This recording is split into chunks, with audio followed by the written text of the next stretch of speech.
Una giornata di festa terminata con un'aggressione. Nessuna motivazione per quello che è accaduto domenica sera all'antica sagra di San Tiziano a Vittorio Veneto. Tutto è partito con una lite fra due ragazzini nella giostra Tagadà. Un 17enne si è messo in mezzo per calmare gli animi di due adolescenti.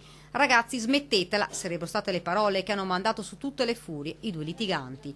La reazione violenta e ingiustificata è stata immediata. Prima lo hanno strattonato. Una volta terminato il giro in giostra, il 17enne, che era accompagnato da un amico, vista la situazione ha deciso di allontanarsi, ma uno dei due litiganti, un ragazzino marocchino, lo ha inseguito e bloccato, poi, senza una parola, gli ha sferrato una testata in pieno volto, rompendogli il naso. A quel punto la vittima e l'amico hanno cercato di scappare. Il teppista, a cui si sono uniti altri ragazzini, non hanno mollato e li hanno raggiunti all'altezza del seminario di Vittorio Veneto, dove hanno ripreso a picchiarli. Calci e pugni fino all'arrivo di un anziano che ha messo in fuga il branco.